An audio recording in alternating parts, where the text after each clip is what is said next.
অসমত আৰম্ভ হ'ল অঘোষিত জৰুৰী অৱস্থা। সংবাদ মাধ্যমৰ স্বাধীনতাত হস্তক্ষেপ চৰকাৰৰ। প্ৰেছ ক্লাবত হ'বলৈ নিদিয়ে ৰাহুল গান্ধীৰ সংবাদমেল। চিন্তাৰ স্বাধীনতাৰো ভয়ংকৰ অৱদমন।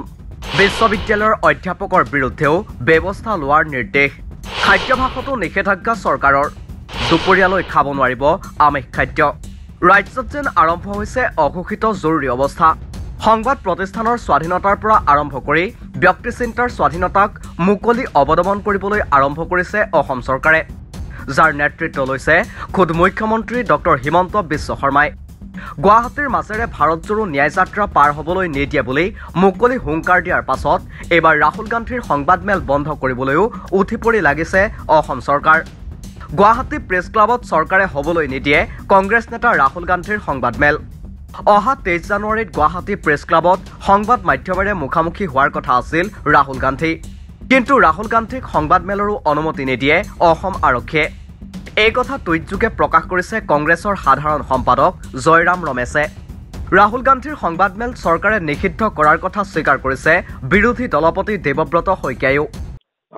আমাৰ গুৱাহাটী প্ৰেছ ক্লাবতো ৰাহুল গান্ধী ডাঙৰীয়াৰ এটা আমন্ত্ৰণ আমি পাইছিলোঁ।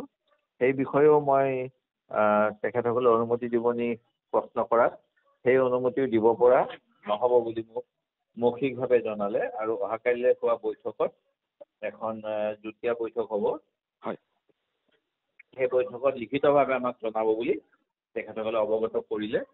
আৰু আমি আশা কৰা নাছিলোঁ যে আমাৰ এই অনুৰোধ চৰকাৰে সঁহাৰি নজনাব, প্ৰত্যাখ্যান কৰিব। দুৰ্ভাগ্যজনক। কেৱল ৰাহুল গান্ধীৰ সংবাদমেলেই নহয়, অধ্যাপককো নিজৰ মত স্বাধীনভাৱে প্ৰকাশ কৰিবলৈ নিদিয়ে মুখ্যমন্ত্ৰী ডক্টৰ হিমন্ত বিশ্ব শৰ্মাই। মুখ্যমন্ত্ৰীগৰাকীয়ে গুৱাহাটী বিশ্ববিদ্যালয়ৰ অধ্যাপক অখিল ৰঞ্জন দত্তৰ বিৰুদ্ধে ব্যৱস্থা ল'বলৈ নিৰ্দেশ দিছে বিশ্ববিদ্যালয়ৰ উপাচাৰ্যক। অখিল ৰঞ্জন দত্তৰ অপৰাধ, চৰকাৰক সমালোচনা কৰি কাকতত লিখে প্ৰবন্ধ। ইয়াকে লৈ ক্ষুণ্ণ মুখ্যমন্ত্ৰী ডক্টৰ হিমন্ত বিশ্ব শৰ্মা। আৰু কোনোবা এজন অখিল ৰঞ্জন দত্ত লিখিছে মুখ্যমন্ত্ৰীয়ে বেয়া শব্দ ব্যৱহাৰ কৰিলে। তোমাৰ সাহ আছিলে যেতিয়া চাহেব ভালকে বঁটা লিখিছিলে, তেতিয়া তুমি লিখিছিলা না নাই হীৰেণ গোহাঁইৰ এগেইনষ্টত? মই কাৰণে ইউনিভাৰ্চিটিৰ ভিচিকো মই ডিপি ল'ব দিছোঁ যে তেওঁ এটা ফেকাল্টি হৈ কথাই মুখ্যমন্ত্ৰীক সমালোচনাৰে। What is this? কেৱল সিমানেই নহয়, 22 জানুৱাৰীত ৰাজ্যত মানুহৰ খাদ্যাভাসৰ ওপৰতো আৰোপ কৰা হৈছে প্ৰতিবন্ধকতা। মাছ মাংসৰ দোকান বন্ধই নহয়, ৰেষ্টুৰেণ্টতো দুপৰীয়ালৈ বন্ধ থাকিব মাছ মাংসৰ আপ্যায়ন। কালি দিনটো আপ টু 4 PM অসমত যাতে মাছে হওক মাংসই হওক শাকা আমি যিটো কওঁ যে আমিষ যিটো ব্যৱস্থা সেইটো যাতে বন্ধ থাকে। 4টা বজাৰ পিছত তেওঁলোকে ডেফিনেটলি খুলিব পাৰিব দোকান। আমি কাৰো ব্যৱসায়িক বা দৈনন্দিন জীৱনত আমি কাকো অসুবিধা কৰিব।